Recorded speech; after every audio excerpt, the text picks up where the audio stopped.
So 71ാമത് Nehru trophy boat റേസിന്റെ പുന്നമടപ്പൂരത്തിന്റെ ചുണ്ടൻ വള്ളങ്ങളുടെ ആദ്യ heats ആരംഭിക്കുകയാണ്. 1150 metre നീളമുള്ള പുന്നമടയിലെ മത്സര ട്രാക്കിന്റെ വടക്കേറ്റത്ത് കഴിഞ്ഞ ദിവസം മാത്രം ഉദ്ഘാടനം ചെയ്ത പുതിയ പാലത്തിന്റെ പശ്ചാത്തലത്തിൽ മനോഹരമായ ഒരു സ്റ്റാർട്ടിംഗ് പോയിന്റ്. ഇത് ഈ വർഷത്തെ കാഴ്ചയാണ്. നേരത്തെ കഴിഞ്ഞ വർഷം വരുമ്പോൾ ഈ റെഡ് കളറിൽ ആ ഗോളം പോലെ ഈ ചുരുട്ടി വെച്ചിരിക്കുന്ന ഒരു സ്പ്രിങ് പോലെയുള്ള ഒരു പാലം അവിടെ ഇല്ല. ഈ പാലം 2-3 ദിവസം മുമ്പ് ഉദ്ഘാടനം ചെയ്ത പാലമാണ്. അപ്പോൾ നമുക്കിനി സ്റ്റാർട്ടിംഗ് പോയിന്റ് ബ്രിഡ്ജ് എന്നൊരു പേര് തന്നെ ഈ പാലത്തിന് കൊടുക്കാം.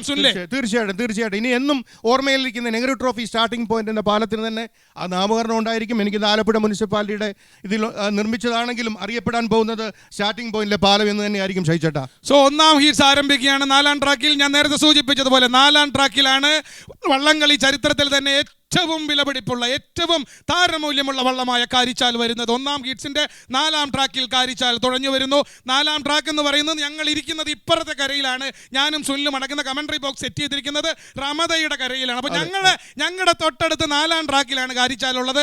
1ാം ട്രാക്കിൽ പവലിയൻ എൻഡിലാണ്, പവലിയനോട് ചേർന്നുള്ളതാണ് 1ാമത്തെ ട്രാക്ക് എങ്കിൽ ഇപ്പുറത്തെ മെയിൻ സിറ്റിയോട് ചേർന്നിട്ടുള്ള ഭാഗമാണ് 4ാമത്തെ ട്രാക്ക്. പവലിയൻ എൻഡിലെ 1ാം ട്രാക്കിൽ ആനാരി, 2ാം ട്രാക്കിൽ വെള്ളംകുളങ്ങര, 3ാം ട്രാക്കിൽ കരുവാറ്റ ശ്രീവിനായകൻ, 4ാം ട്രാക്കിൽ കാരിച്ചാലിനെ കുറിച്ച് പറയുമ്പോൾ രഞ്ജിത്തിനെ കുറിച്ച് മാത്രം പറഞ്ഞിട്ട് കാര്യമില്ല. ലീഡിംഗ് ക്യാപ്റ്റൻ ആരാ?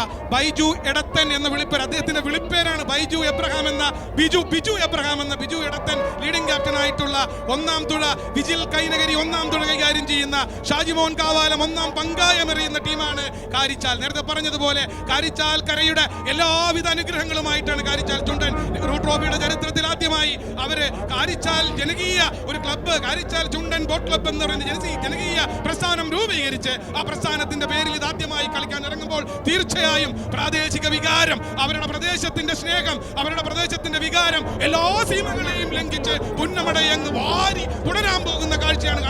കഴിഞ്ഞ 16 കിരീടങ്ങളും കാരിച്ചാൽ നേടിക്കൊടുത്തത് മറ്റു ക്ലബ്ബുകൾക്ക് വേണ്ടിയായിരുന്നു എന്നുള്ളത് ഇവിടെ എടുത്ത് പറയേണ്ടതാണ്.